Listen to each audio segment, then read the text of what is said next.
episode 413. Thank you all for listening to episode 412, Not Dame Time. I am Gray Lamarck, here with my co-host. Bear. And Parrot.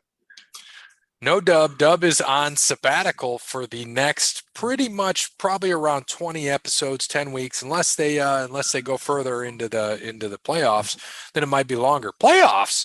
So we won't have Dub for about 3 months, but he sends his regards, and he's going to send his picks every week, and we'll see him soon. Cody's going to call in whenever he can. He said he's just, he's so done with work. He says he's just going to walk around the plant, call in, and act like he's on a call.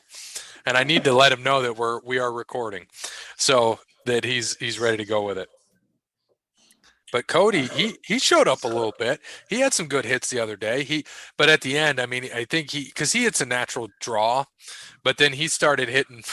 He was not drawing anymore. He was either hitting it straight right, or he was slicing towards the end there. I'm assuming he probably hasn't played much golf this year either. So since he's back on the dark time shift, that night shift that kind of kills your life right there. So he's so busy. That dude just works all the time. He's like, dude, I'm telling you right now, I'm done. So I don't know how much longer he's gonna last at that place, because he's like, this is too much. Well, he's only got 20 years to go. Yeah. I told him I can hire him as a driving instructor. Could you imagine him as a driving instructor? Look here, man. Look. Hey, you don't need the turn signal because that's in the other America. Yeah. That works. I can just hear him already. Look here, man. You don't know what you're doing. Like, he'd be so nice about it. And he'll look at it, and everybody in that driver's seat will be Peapod. That's how he's going to be. I already know. First thing he'd ask, do you watch wrestling? Yeah. You like AEW? Get the fuck out of the car. Yeah. Could hear him already. Get out of the car. Get out of the car. Get in the car. Get out of the car. Step off the scale. Right. So we got to thank some people. Thank you to Wes Anderson for Moments in Time. Check him out on Facebook, Wes Anderson Music. Give him a follow on Twitter and Instagram at Songs by Wes. Thank you to All Wear Clothing, first sponsor of Over the Line Podcast. Thank you to Brandon. If you visit allwearclothing.com, mention Over the Line Podcast, he's going to hook you up with that deal. Thank you to Crandall's Quality Landscaping. Give Sean a call, 419-704-5471. Serves the Toledo and surrounding areas and not Daytona Beach, Florida.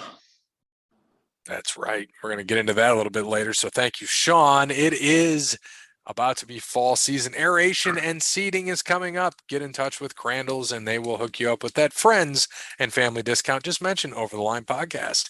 Thank you to Sparty Steve. We got to see him over the weekend at the golf outing.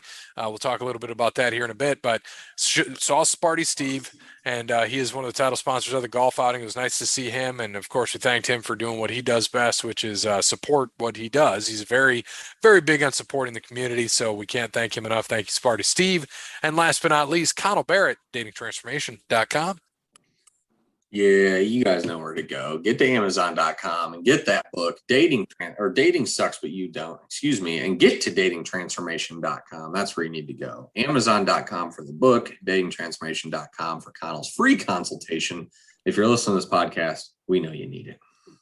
So before we get into, the sports, we're going to do a little reversing here. Let's talk a little bit about Double E first. What's going on in wrestling? How about that? I know you watched it. I watched it. That Edge biography on A&E. What'd you think of that? I enjoyed it. I thought it was really good. Good look into the life of Edge. And with everything that he went on, I mean, he was going to be a wrestler from pretty much day one. Kind of tragic beginning with his uncle. No dad, single mom, did everything for him.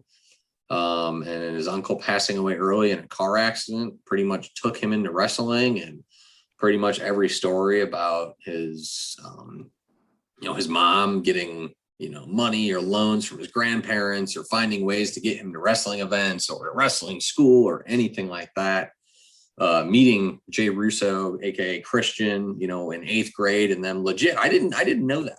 I didn't know that. I didn't realize they knew each other at that age. I thought it was later. I thought it was in wrestling school. I didn't realize it was in literally before high school. They knew each other and were buddies.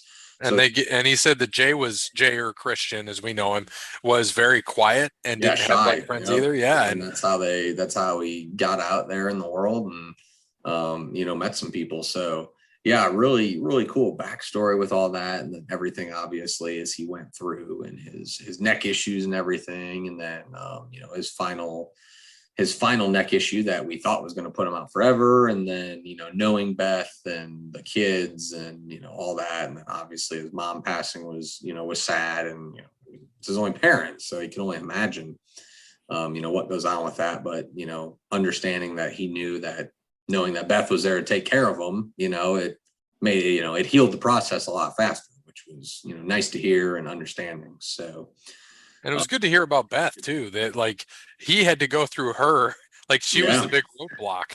Yeah, and we don't know. And I was surprised at that too. I figured she would be the one to say, yeah, go do it. But I get it because they said legitimately you could get into a fender bender, not a big car, a fender bender and die because it was so fucked up.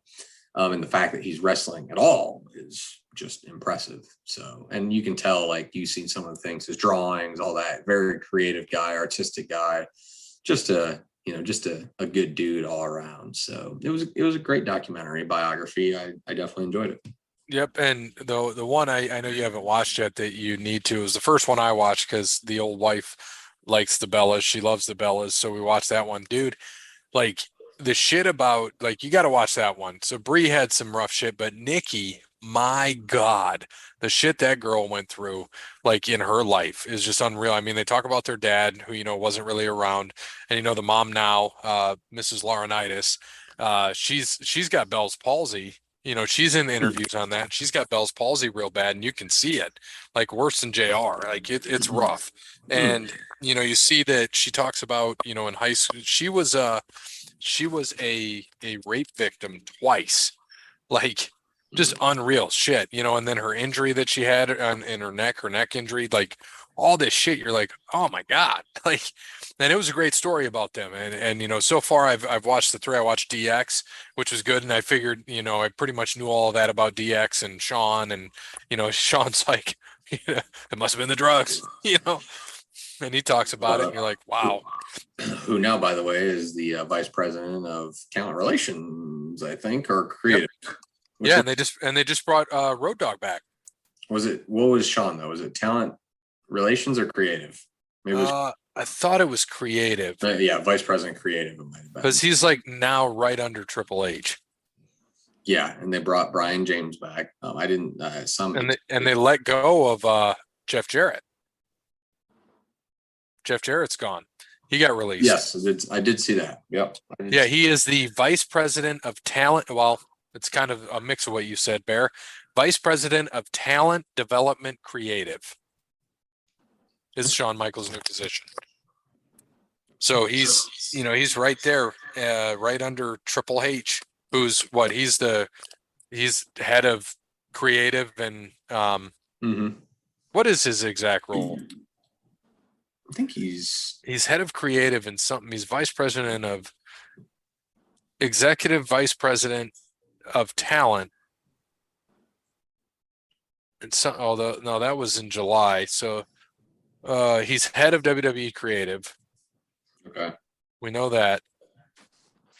That's just wild. I can see vice president of talent would make sense then. Yeah. He would be the president. I mean, she's the president and Nick Khan is the COO, right? That's how they're so Stephanie and Nick Khan are co-CEOs. Okay. So they're both good. So they're both Vince. They're co-CEO, which is good because you got it from a business standpoint, which is Nick Khan, and you got the wrestling side in her. And she's a very savvy businesswoman too. Don't get me wrong, but it's good to have kind of both because you don't have to deal with one, like whatever Vince says goes. Like that's not the case anymore. And you're starting to see it. And we just saw it last night. I talked about it with, I know Cody's always a pessimist about everything. And, but he doesn't like to hold I talked to Peapod too, because they're very similar on WWE. So I wanted to see what he said. He's like, oh, Dexter Loomis, really? And I'm like, that was like the other day, last night on Raw. So last night, we're recording on Tuesday, Dexter Loomis was there. So first off, there was a match. Like all the matches have been fantastic, by the way. You had last night, last night on Raw, you had the one of them was Dolph and Finn Balor again. Amazing match. And Rhea Ripley kind of paid into how that match ended, and it worked out. I mean, it doesn't make Dolph look bad, and it puts Finn over, and Rhea just does what they're supposed to. It builds up their heel personas, and the from there they had a tag match with uh, uh, Tommaso Ciampa and Miz against AJ Styles and Bobby Lashley, and it was a good match. And then AJ's on the outside, and then all of a sudden you see he's leaning on the barricade. Somebody grabs him, and you're like, "The fuck!" And then like all these security guards grab him, and they're pulling this guy away. You're like, "Oh, it's a work." You could see it. And then Miz is on the other side. AJ runs over to him at his barricade. He kicks AJ right in the face. Miz kind of falls out, on the barricade, and then the security guard stands up, takes his helmet off. It's Dexter Loomis. He grabs him in in a sleeper and just pulls him over the barricade and just walks him backwards all the way down the steps. I was going to say, I like what they're doing with him. I think that's a solid storyline. It's fantastic. The fact that if you don't like that, I'm a little bit disappointed in you. And then Chad Gable fought Kevin Owens last night. Edge fought Damian Priest on the main event. I'm like, dude, Triple H knows what he's doing. He's not an idiot. And even before that, Johnny Gargano came out, and he's back. He's one of Triple H's guys, and he came back, and people were just applauding like crazy, cheering him on. You got the Johnny Wrestling chants, when he was trying to talk, and then old Theory came out, Austin Theory, who used to be the protege of Johnny Gargano, and then Johnny Gargano super kicked him, and because Theory, being the heel that he is, natural heel, just talking shit like, "Hey, now I'm the veteran and you're the rookie," doing that shit. So he's like, "I've accomplished everything that you wanted to while you've been gone." So I'm like, good. That's a great build up. One show already shot them both to the moon. And, I know Cody's, we'll see where we're at the end of the year. I'm like, dude, it's so much better under Triple H. I said, just watch. The matches have been better. Bayley fought last night. She had a match last night finally. Io Sky and Dakota Kai fought Ashka and Alexa, and Trish was there because it was in Toronto. So she was, open the show. And then that women's tag match was good. It ended up on a roll up. It was she didn't see the tag, and Ashka thought she made made Dakota Kai tap out, and the Io Sky comes in and rolls her up, and it's over. I'm like, cool. It's not a false finish. It's something a little different. And we don't need all this crazy shit. So Triple H is he's just shooting it. He knows exactly what people want. He doesn't have to listen to the old man Vince. Triple H isn't stupid. We know that. No, people are just going to bitch though. That's what people do best, because that's what all wrestling fans do. They bitch to bitch. Yeah, and it's been fun to watch. Like, you see Johnny Gargano come back, and you're like, all right, we got Clash at the Castle on, I think it is September 3rd. So when we're watching that football game, I'll have Clash at the Castle on the other TV. And AEW's on that Sunday when we're watching the draft. So we'll have two we're doing the draft next week. Oh yeah, dude, we got to do both picks next week. Parrot, be ready. We're going left, right, left, right, left, right. You got to stay in second. Both wrestlings next week. We got a boatload of wrestling picks, but that's next week. We don't have to worry about it this week. Right, Parrot, left, right for you. Yep, just like that with the computer. All right. Now, what about let's hop into that's enough about wrestling. How about UFC, Bear? You I fell asleep. So you saw I watched the highlight, but you got to go into what happened. Yeah. So, we got home from the wedding Saturday night about 11, right around then. So I got in right at the Bashiri match, which was a good fight. Very good fight. But Bashiri is just a fucking tank, man. He does not stop, and Aldo got tired. So he ended up winning a decision. Didn't Pedro knock out Hunsucker? Yeah. Just like what you called. Yeah. Hunsucker's terrible. I'm trying to think who was the Why am I blanking? Paulo Costa and Luke Rockhold. Oh, yeah, that was a fucking insane fight, dude. Absolutely insane. Rockhold, I'm pretty sure, broke his nose early, gassed out because he hasn't fought in 3 years, and was taking a fucking beating. I don't know how he did not get knocked out or anything. The dude is a lion. ends up coming out and he is just hitting Paulo with just lefts, which I could have knocked him out at any point. I can't believe it didn't. Costa, absolutely dominated him, but Rockhold just came back and he was he was literally mid match. Like second round, hands on his knees, they're waiting for Costa just to hit him so he could take a break. Like that's how gassed he was. It was insane.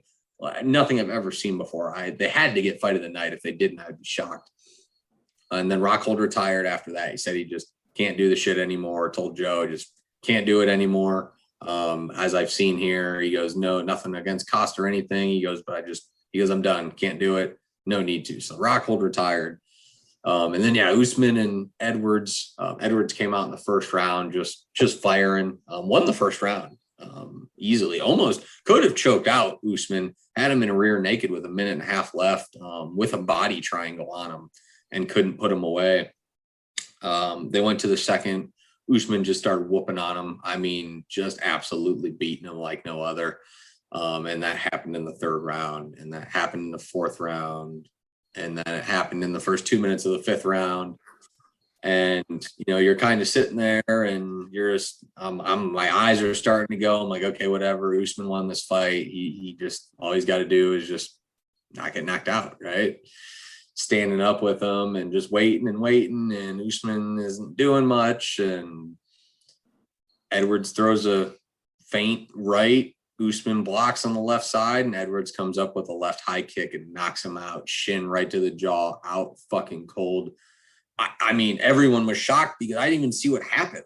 I was like, it hit and they moved camera angles and you couldn't see. And they're like, what the fuck? And then they just go to Usman, he's just laying on the ground, eyes wide open, staring right up at the sky. It's unbelievable. Unbelievable. One of the best comebacks I've ever seen in a UFC fight. But again, man, that's what happens. I get it. Usman, he's a champion. That's what champs do. They're not going to do that. But all he had to do was stay away, run away, lay and pray, take him down, do whatever, anything except what just happened there with 57 seconds left in that fight. 57 seconds left. He would have tied Anderson Silva's record for most UFC wins in a row and gets knocked out. So he finished at 15 straight wins. Anderson Silva's record of 16 still holds today, which is insane. Thought it was going to get broken. And even they're like, well, Edwards just needs to finish. If he goes through the decision, it's like a win for him. It'll be good for his career. But everyone, the announcers were like, yeah, this is it. Whatever. Usman's in cruise control. He gets knocked out. And I guess that's why you got to love MMA.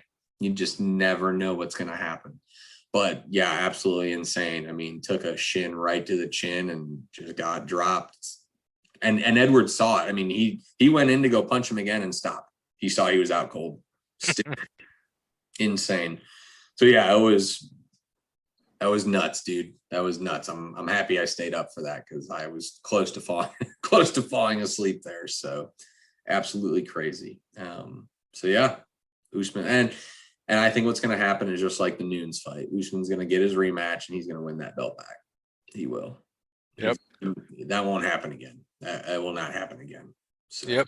And we got next weekend when I haven't confirmed it, but I think we're going to do the diaper party.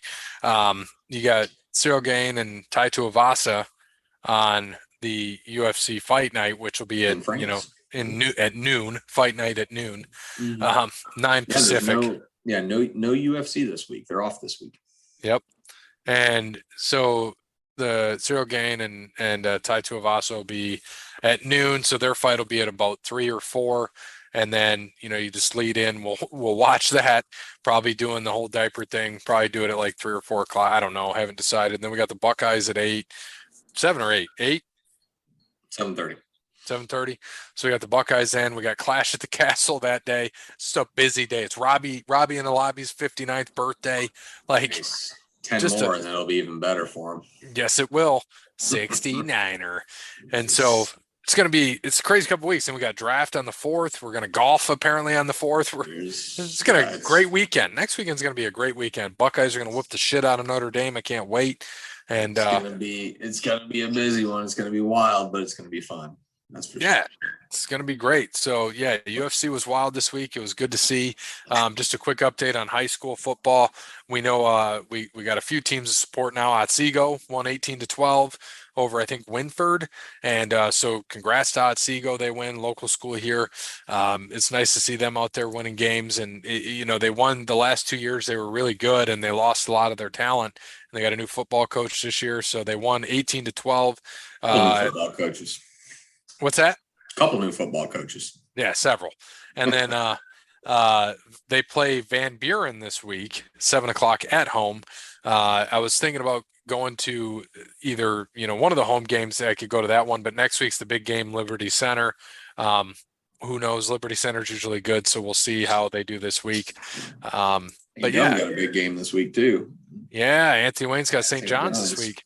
Yeah, at St. John's, they just were home to Findlay. Findlay's always a tough matchup for them. They were down 6-0. 9-6? What? Yeah. What was it? 3 field goals or no? What? They were down 6-0, and then they scored a touchdown, missed the extra point, and from there they kicked a field goal at the end. Yep. Yeah. 6s, and well, good for them. I saw 9-6, and I was like, oh, that's wild, but okay, beat Fitz. That's all. Beat Findlay. Do the same thing to the Johnnies this weekend.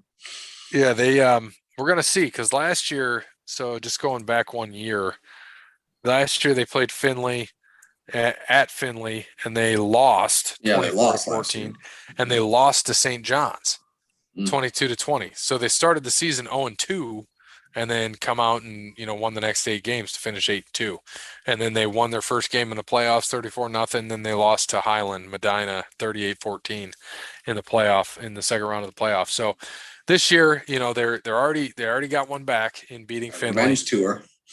Yeah, they're definitely on that revenge tour, and they got to beat St. John's. It's at St. John's. It's not going to be an easy game. St. John's is 0-1 though. They did lose in week 1. They lost to Dublin Kaufman. Yeah, it's a tough team. So they lost 14-7. Dublin Kaufman, as you said, is a good team. Last year, I'm not sure what they did last year, but yeah, they're 1-0 right now. But yeah, St. John's is 0-1, but it should be interesting. I mean, we're going to see. And then I think from there, old A-Dub has Whitmer. So Yep. 3 not easy non-conference games. They're not easy games. Findlay. They start off 3-0. They'll have a chance to run the table with really their only test is probably going to be Perrysburg at Anthony Wayne this year, if I'm not mistaken. So you are correct. Yeah, they played them in Perrysburg last year, so that'll be the tough one from there. They actually sold out this past week, by the way. Oh, I bet they're going to sell out quite a bit. I mean, at St. John's, there's going to be a lot of Anthony Wayne people there. I mean, it's only over on Pennsylvania, right? Yep. Yeah, so it's not that far away. So I bet they'll pack that visitor side this week. And as we get in, college football does start Saturday the 27th. There are no top 10 games, so we are not picking anything. Just wanted to give everyone a heads up, but really the quote unquote big game of the week, of Saturday, I guess you could say, would be Nebraska at Northwestern in Dublin, Ireland. 12:30 kickoff on Fox. There is another Big Ten team in play, and that would be Illinois. They're playing Wyoming at Illinois, 4:00 game. Florida State is playing, but they're playing Duquesne, so nobody.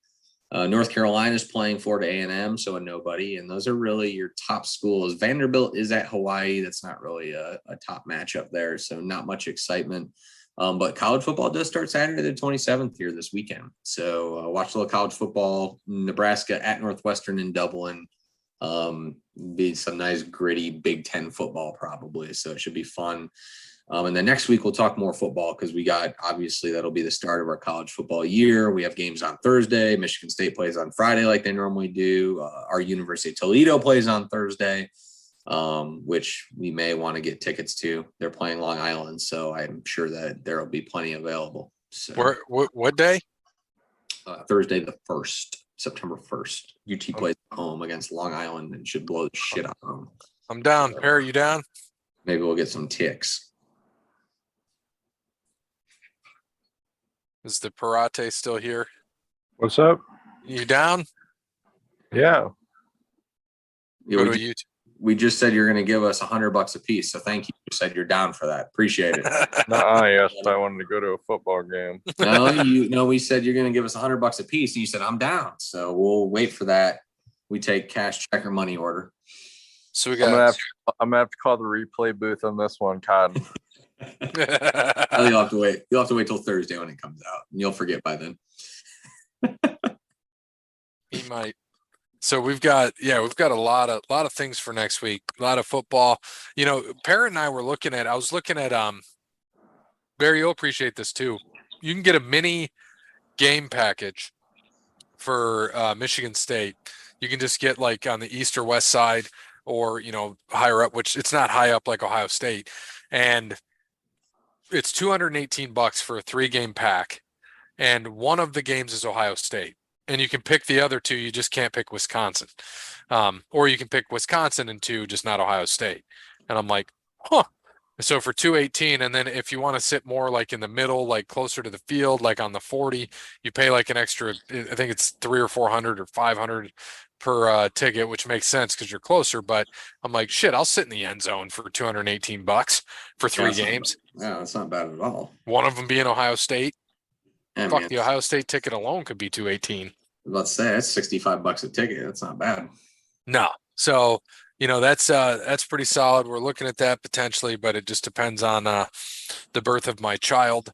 So I'm like, all right, I could pick a couple of these games. You got Michigan State. I think their first game's Akron on Friday night, and then Ohio State. They play Western or Western Michigan. They play Akron too. I think that's second week. Yeah, that might be week 2. Yeah. Week 2, September 10th. We'll get that nice Michigan State 27 to 18 win when they're a 22-point favorite over Western, like they do every year. I always take the away team just in case. Michigan State loves to not perform on that first Friday night.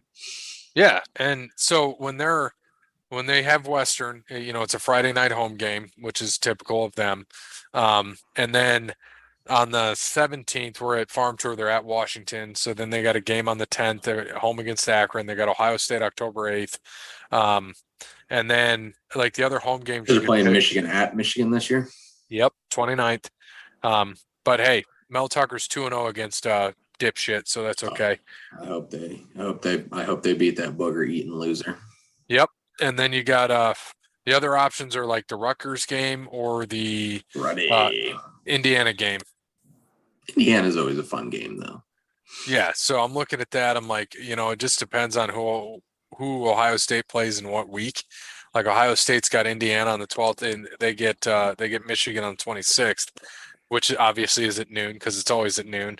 But something else, it's too bad I'm at Farm Tour because Ohio State plays at home to UT this year. So that'll be a fun one. Yeah. We went and saw them back when they played about 11 years ago at Cleveland because it was a Toledo home game, but they played at Cleveland Stadium and we got to be on the field for that. That was fun. Yeah, it was good, but it'll be a good little run here. As long as Ohio State take care of Notre Dame, I think they play Arkansas State the week after, then Toledo, and then some other shitty team, and then they get in the Big Ten play, I think. So yeah, and their schedule is pretty favorable this year. They're the first 5 games for Ohio State are at home. All at home. Yep. I think the first away game is Michigan State. Yeah, and did they play Wisconsin the week before that or 2 weeks before that? 2 weeks. 2 weeks before. Who do they play in between, or is that a bye week? It's Rutgers. Ready. Yeah. Well, and then so after Michigan State, they got a week off, and then they're home to Iowa. Then they go at Penn State, at Northwestern, home to Indiana, at Maryland, home to Michigan. Yep. So, yeah, it should be like you said. We did our college picks. Go back and listen, but it should be a favorable year for the Buckeyes, and they got the team to do it. And if that defense steps up, like Jim Knowles is saying, they should be. Jim Knowles says they're top 5 in every other category. There's no reason why they shouldn't be top 5 in defense, which is an attitude I'd love to see. So it's exciting. And hopefully he brings that to them. All cornerbacks are healthy. The line is healthy. The linebackers are healthy. So it's going to be It's going to be fun. It's going to be fun to watch. I'm excited. So they should lose to Notre Dame. So my excitement drops quick, but that's how it works. So we'll see. Enough of football. We'll talk plenty about that next week. Let's quickly get into golf because we're on the last week of golf. Yep. Last week. So for the first time in the FedEx Cup playoffs, I think if I read that correct, Patrick Cantlay defended his title. People have won back-to-back weeks in the FedEx Cup playoffs. People have done that, but no one's defended their title from the year before in the FedEx Cup playoffs in the, I think, 8 or 10 years or however long they've been doing it. Cantlay is the first one. He defended at the BMW and won this week, beating Scott Stallings by 1 stroke.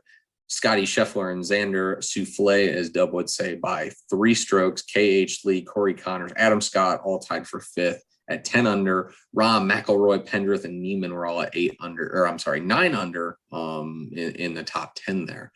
So first, before we have going into last week, we had Dub took Xander, who, by the way, had a birdie putt that he missed, which could have made Cantlay the 1 seed, but Scheffler stays the 1 seed, as I'll get into it here in a minute. Morikawa, who shot 79 on Sunday like a piece of shit, took me all the way to 44th, or I would have got a top 10 there. Not that it matters anyways. They had Cam Young, who had 23. Cody didn't pick, so he got C. Woo! Cam, who finished dead last. And Parrot took Sepp Straka with a 28. So going into this week, this is going to be your top 30 or 29, however you want to put it, because Will Zalatoris is not playing this week. He has 2 herniated discs in his back, which he played with. He injured sometime in round 1 and played round 2 and half of round 3 and finally withdrew. And by the way, I think he was only 1 over in round 3 before he withdrew. So it's not like he was playing bad. Went to the doctor, found out he had 2 herniated discs. So he is done for the year. He probably will not be back until next year. So your standings, starting at even, you will have Aaron Wise, Adam Scott, Salith Thigala, K.H. Lee, J.T. Poston. At 1 under, you'll have Brian Harmon, Corey Connors, Billy Horschel, Tom Hoagie. At 2 under, another 1 under, Colin Morikawa. At 2 under, you'll have Victor Hovland, Jordan Spieth, Joaquin Neiman, Hideki Matsuyama, Max Homa. At 3 under, you will have Matt Fitzpatrick, Cam Young, Scott Stallings, Justin Thomas, and John Rahm. John Rahm, yep. 4 under, you'll have Sung J M, Tony Finau, Sepp Straka, Rory McIlroy, Cam Smith, and sorry, my leaderboard cut off. 5 under will be Sam Burns. Thank you. 6 under, Xander Schauffele. 7 under would have been Will Zalatoris, not in it this week. 8 under, Patrick Cantlay, your defending champion. And 10 under, Scotty Scheffler. Who Dub has this week? Scotty Scheffler. I already took Hovland, so I'll have Hovland down there. And Gray has Xander Souffle. Parrot, what do you got? I'm going to go with Neiman this week. Joaquin Neiman. I would give him to you, but you already took him. And you don't get Joaquin Neiman this week. I don't. Of course, the week you took Scotty Scheffler, he missed the cut. Right. You took Hovland, who missed the cut. You got Burns, who got a dub. You got Scott. Did you take Cantlay? I don't think you took Patrick Cantlay. If I haven't taken Cantlay, I want him. There you go. That'll be your guy. I thought I took him. Nope. Yeah. So I thought that said Peanut Potter Jr., but it says Parrot Potter Jr.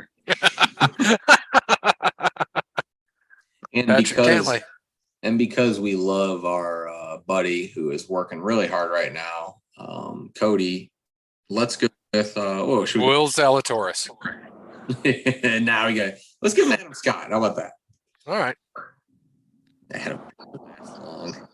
Let's give him Adam Scott there. So perfect. Well, there's only 1 shot left. 2 shots left. Cody does have Cantlay, who has the best shot. And I got Rahm, who's up there. So we do have 2 shots left. Gray already wrapped up the regular season golf title by dominating everybody. And I might finish 3rd because Dub has overtaken me. Oh my God, he did overtake you. He did, yeah. So I need Hovland to outplay. Let's see what it's going to be tough. 1197 to 1209. So you got to beat him by 13 positions. That's going to be a tough one. So I have a feeling I'm going to take a 3rd place here. But maybe John Rahm will come up and get me a title by winning me the playoff title. So I am up by 324 points. Like, if I can finish in the top till January. If I can finish in the top 24, though, man, I could stay under 900. That's pretty solid. I'm done. Next year. I'm not doing the strategy I did this year. I'm done with that shit. So I want to see what the total points was for last year. Do we have the same number of tournaments? Oh yeah, Dub killed us last year. He had 908. Yeah, because he had the 6 missed cuts in a row. Yeah, so he was at 908. So right now I'm going for Dub's record. Unless 2020, do we have the same number? No, we only had 26 tournaments, so that doesn't count. We didn't play that much in that one. And you won that year. Yep. So we'll have 3 different winners. We've had 3 different winners in golf. Do we have Dub and you? And Cody could win. Cody could win the FedEx Cup. So this was golf year 1. Oh, that's when I barely won. So 961. So yeah, Dub's the best right now. So I won year 1. Dub won year 2. You won year 3. So we're going for a repeat winner. So I'm talking. Yeah. Parrot was there, and then he disappeared. Remember, he left the show for a while. He got a vacant. I like that. We gave him a vacant. Poor Parrot. But now the Parrot's back. Love it. So yeah. So golf definitely we are up and down in. So yeah, we may give another title away, depending on FedEx Cup winner this week. So it's possible. And then we're done with golf until January, everybody. So I don't know if you've seen this yet. Here's the early released pictures of 2K23, and then the other one for PlayStation. Mm-hmm. Comes out in I heard October. Okay, that is true. So that's awesome. I'm looking forward to that. Something I wanted to get into before we get into NASCAR. So a few things I read. These are all basketball related. I was just cracking up. Well, 3 of them were basketball related, and then we got a fight one I forgot to mention in UFC. This came from ESPN. Dominic Cruz on his recent loss said, "Not to make excuses, but Herb Dean smelled like Jack Daniels and marijuana. I think a better ref would know I was seconds away from knocking out Vera, even though he got knocked out." I hate Dominic Cruz. He's a loser. Yep. And then the Broncos were officially sold, obviously, 2 weeks ago. So Walton is the richest owner in the NFL at $59 billion. I try to tell people that too is, look, I think there's 5 Walton kids. So if it was one heir to the throne, they would be the richest person. The Waltons. But they're not the richest franchise, and that would stick to the Dallas Cowboys, who are worth $8 billion, by the way, who is the richest franchise in all of sports, that is including European soccer, where Man U and teams like that are worth a lot of money. So the Cowboys, while they continue to not perform on the field, continue to perform in the wallet, and that's what Jerry Jones cares about. Yep, that's what he cares about, not Super Bowls. Wallet. Though they didn't have 17 penalties in the last preseason game, so things are looking. Yeah, let's hope they do that in the regular season. The few basketball things. So Skip Bayless, LeBron will make $200 million more than Brady in 2 fewer seasons. That's because Brady took a winner's discount to make his team better. So did Tim Duncan. His last 4 years, 10 mil, 10 mil, 10 mil, 6 mil. Billionaire Bron, almost 50 mil in 2020 and 2021. Lakers, no shot. Congrats, King. Well, no one gives a shit about Skip Bayless's thoughts, so that works out. Yeah, funny. And then one thing I read about Shaq from his autobiography, Shaq Uncut, My Story. The San Antonio Spurs won because of Tim Duncan, a guy I could never break. I could talk trash to Patrick Ewing, get in David Robinson's face, get a rise out of Alonzo Mourning. But when I went at Tim, he'd look at me like he was bored. Whenever I run into a Tim Duncan fan who will claim Tim Duncan is the GOAT, I won't disagree with him. Good words from Shaq there. Duncan, yeah, I heard he can talk shit too, though. Duncan was solid with that too. It's like people talk about Larry Bird. When I tell people that are younger now, like I was like, Larry Bird was a straight trash talker. They're like, what? I'm like, oh yeah. They would just laugh at him. He'd be like, hey, I'm gonna catch it right here. and I'm going to shoot it right in your eye. And I'm going to make it. I'm going to make it. And then the last thing I read, this was good. So Robert Wright, put when you factor in the length of their respective seasons, the average NBA player makes 44 times what the average WNBA player makes, all while playing the same game. Hence, why Griner and other WNBA stars play overseas in countries like Russia to supplement their income. And then libertarians diligently plotting responded NBA revenue 10 billion, WNBA 70 million. The NBA brings in 143 times more revenue. The NBA has to subsidize the WNBA because they're losing so much money. Economics is hard. Not wrong. So I found that pretty interesting. Oh, I was going to tell you, I don't know if they're still for sale. A friend of ours, which I could say off the air, had four different tickets for sale for Ohio State football games. Arkansas State, Toledo, Wisconsin, and Rutgers. I thought you were going to say for the WNBA. And I was like, no interest. Thank you, though. Yeah, they're Section 8A, midway up. A deck. Nice. Is that close? I haven't been to. Yeah, A deck's a good deck. That's the lower bowl. Is it? Nice. So yeah, that's something. I don't know if there's still several there or not. I'll have to go follow up and see what's going on. Toledo game has been sold. All listed are up for grabs. So everything but Toledo is there. So now they've got Arkansas State, Wisconsin, Rutgers, Indiana, and Maryland. Interesting. I'll have to reach out. 2 ticks. But anyway, so let's get into NASCAR because we got to talk about NASCAR. And good week last week. We took the dinger. Me and old Dub got a 2 out of the dinger. You had Chase with a 4, who could have won that race, but Larson cut him. I mean, it didn't look intentional because he slid those tires and it wasn't. Held that brake. No. It definitely wasn't intentional. I mean, it was the move, and he made a good point. He said that Chase should have taken that inside and done the same thing to him. He knows the risks of running the outside. He's a winner at this course, and he's right. Chase did the complimentary thing and said, yep, good company win. Good congratulations to Larson, as he should have. He was obviously pissed, but of course you are. I mean, why wouldn't you be mad if you didn't win? I'd be pissed. I don't care if my teammate wins. That's what I've never understood about NASCAR is I get it. You got to have teammates. You got to have teams, but it don't mean shit.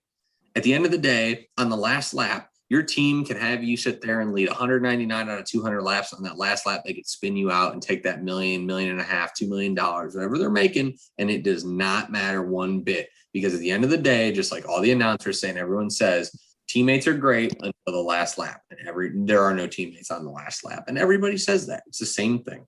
Kyle would do it to Denny.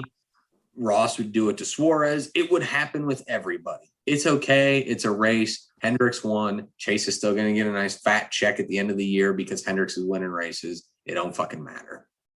It is what it is. Yeah, I mean, it's disappointing and it sucks that you got to lose the race because your teammate he didn't take you out, but he slid that brake a little, but it is what it is. So everyone that picked this week or last week at least had a top 10. Unfortunately, Cody didn't pick, and he got Kyle Tilley, who finished third. Cody. But Parrot had Buescher at a 9th, which is solid. Chris Buescher has been racing hot, and that is why I haven't put in my pick yet this week because I don't know who I want to friggin' take. Yeah, I had my pick, but I'm going to switch it because my guy who I had in there, Corey LaJoie, is 71 points out. So even if he wins, he's not going to make the playoff. So before we do this, I have it up. Let me try to run a quick little rundown here. So we have really scenario number 1 for the playoffs. No new winner at Daytona. Someone repeats, someone can't win. The final spot will be decided between Blaney and Truex, and Blaney is 25 points ahead of Truex with 1 race to go. It's going to be really hard. Blaney's going to pretty much have to wreck super early. He'll take it easy the whole race. Like before stage 1, because you only get, you get 10 stage points. So Truex at best, without winning, can earn 29 playoff points, and he's 25. So it's going to be really hard for him to catch up pending Blaney doesn't, get any stage points at all, which he's been doing that the last couple of races. He's staying out of these stages and Truex hasn't. That's why he's 25 points ahead of him. Scenario number 2, there's 16 winners, which could get a little bit wild. So the 16 drivers who win a race in the 26 race regular season would advance to the playoffs, pending they are ranked 30th or better in the regular season standings, which in Gray's point he just made, Corey LaJoie is not. So if Corey LaJoie wins, he can't make the playoffs. If that means if there is a new winner at Daytona that fits those qualifications, both Blaney and Truex would fail to advance to the postseason, which is crazy, unless obviously they are the winners. If there's a scenario, Well, you can say this: one of those two isn't making it. Yes, that is correct. One of those two will not make it, which is unbelievable. Yep, which is crazy. And if they're tied in points, which would be nuts, and there is a repeat winner, then either Truex or Blaney will advance to the postseason via points. If they tie the tiebreaker heading to Daytona, Blaney holds the tiebreaker in this scenario. His third place finish at Nashville Super Speedway is his best of the year. Truex's best finish of the year is 4th. However, if the two drivers finish in a points tie for the final spot and Martin Truex Jr. finishes second, Yep, he'll go. That would break that tiebreaker. So that's really going to be it. Now, that's not stating as well that anyone else who can make the playoffs, which I can pull up the standings. Where are the playoff standings? We can tell you who can win and get in. Problem is, yeah, I got the standings right here. All right, pull them up because NASCAR.com is being stupid. Yeah, basically you got Truex, he wins, he's in. Blaney, he wins, he's in. Eric Jones, Eric Almirola, Austin Dillon, Bubba Wallace, Chris Buescher, Justin Haley, Michael McDowell, Ricky Stenhouse, Cole Custer, Brad Keselowski, Harrison Burton, Ty Dillon, Todd Gilliland. Any one of those guys can make it. It's going to be fucking wild. It is. I mean, it's going to be. This might be the craziest race we've ever seen. I agree with you. I'm so excited to watch this race because there's a lot of good super speedway racers. Bubba is solid. Dylan is solid. Michael McDowell has a win at Daytona. I mean, there's a lot of good and Blaney and Truex both well-ish at super speedways. But the crazy part is when everyone wrecks and Harrison Burton gets 16 spot. I mean, anything is possible. It's going to be nuts. Or Cole Custer, or hell, Ricky Stenhouse. But we all know he's going to spin out by lap 30, so we're not too. So we got to come back to this. Damn, I took Justin Haley at Daytona at the beginning of the year. That's somebody that can do it. That's who I'm taking. Justin Haley? Yep.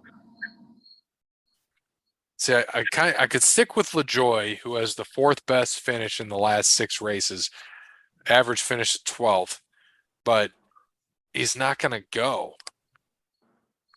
And then you go down the line, and there's not a lot of people there. I mean, the best one is Chris Buescher, but he only has 1 top 5 here. But he's been racing well. He's been hot lately the last couple weeks. Yeah, I think that's what I'm going to have to do, man. I'm going to have to get rid of Corey LaJoie because he's not in it. I took him when he was still in the top. So I'm going to take Buescher, man. Well, you took him 3 Oh, years I took him. God so you're not. Damn it, I can't. I know, sucks to suck because that's going to be my guy. So you go right ahead and pick whoever else you want. Sucks to suck is right. I'm going to go Buescher this week. I kind of have to. I mean, my only other choice in the matter would have been Michael McDowell, who raced well at Watkins Glen, but I got to go Buescher this week. He's just been racing too good, and I'm sure he'll flip over 6 times since I picked him. But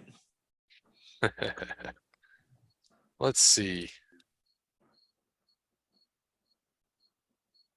Man, that's going to be. Well, you got. I don't think you've taken Harrison Burton. Yeah. I still don't think I'm going to take Harrison Burton. You never know. If he keeps it clean, you never know. Who else are our other guys here? Ty Dillon, you can take Ty. I mean, Ty races well at the super speedways. He was close to one of my picks too. Cole Custer is Cole Custer, but out of all people who you could see winning that thing, it'd be fucking Cole Custer. Cold custard. Or you could just go super wild and take Cody Ware. Or I stick with Corey LaJoy. Yeah, you do that. He can't get in, so he's not going to race as hard. He's just going to try to keep a solid car. Bullshit. He's racing for money. This is true. He's still racing for money. He's still racing for sponsors and stuff. He's still got to race. You know what? I got to stick with it. You're right, man, because he does well here. Just give me Corey LaJoy. I'll stick with it. Who should we give Cody? Let's see who he's taking. Took Bubba. He took Chase Elliott. Has he taken Ryan Blaney yet? Yeah, he took him under Burton. Is he taking Truex? Yeah, I thought he did. Yeah, Martin McTruex. Early. Yep. He took McDowell. He got a fifth out of Corey LaJoy. And he got a 7 out of McDowell. McDowell's solid though. He's been having a good year. He's somebody I could see him winning the race. He hasn't taken give him Ty Dillon. He took Ty Gibbs. Give him Ty Dillon. How about that? He hasn't taken Ty Dillon.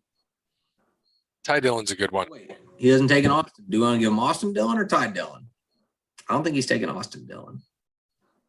No.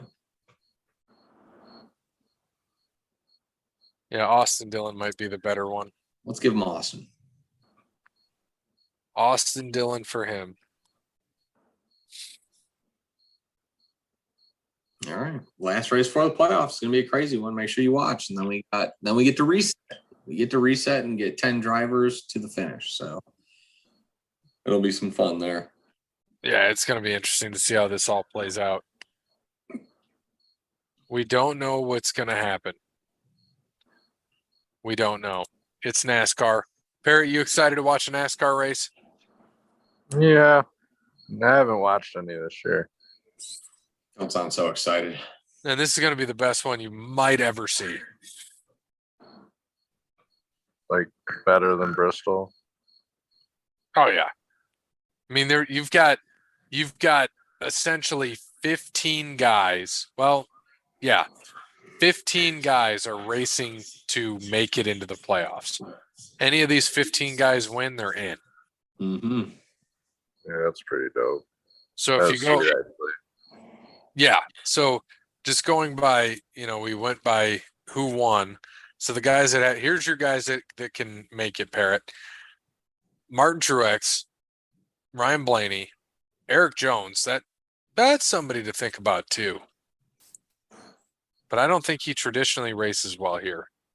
Yeah, but he's been racing well. I mean, he had a top 10 at Watkins Glen. I don't think he's had a top 10 at a road course. He's just been, and he had a good run at Michigan. He's been racing well as well lately. Yep, Almirola could do it. Pushing these cars. Almirola's another one. Austin Dillon. And you got to remember, it's Almirola's last season, so I wouldn't be surprised if he took a dub here this week and got himself into the playoffs. Last season, I've been waiting for him to kind of sneak one out like he did last year, and he hasn't yet. So. And you got Bubba Wallace, Chris Buescher, Justin Haley, Michael McDowell, Ricky Stenhouse Jr., Cole Custer, Brad Keselowski, Harrison Burton, Ty Dillon, Todd Gilliland. I hope Todd Gilliland does it. That would be great. Old 38 car rolls in, has had 4 DNFs and 1 top 10 this year, wins a race. Where the hell did he get a top 10? Probably Daytona. I think it was Talladega. I was about to say, I guarantee the super speedway.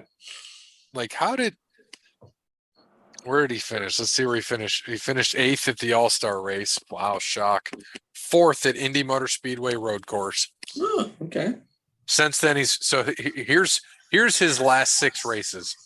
25th, 4th, 27th, 27th, 38th. So a good one to come in there for the last one would do it. Get him in the playoffs. Talladega, he finished 27th. Atlanta, 27th.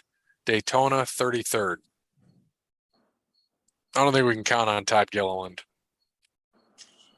You never know. Just never know. Harrison Burton has, so out of the 46 drivers who are here to be ranked, he's last in average finish because he's only raced there once and he finished 39th. Yeah. So he wrecked in the first Daytona race this year. Yep. Nothing better than a last in a dub. If you're not first, you're last. That's right. Well, this week you probably will be, unless you're Blaney, as long as someone else who already has a first is first. I can't wait to see how this plays out. I think you see Blaney out there just spinning everybody out. All 15 guys, spins them out. 14 guys. Or watch Truex spin him out on the first lap. Wreck him. Oh, dude, there would be a fight and it would be awesome. I'd love every minute of it. Can't wait. Parrot, we're going to have a good time. What time's the race this weekend? 7:30, 8? 7, I think, actually. It says 7, so probably 7:30. Parrot, we're going to have some fun. Yes, we will.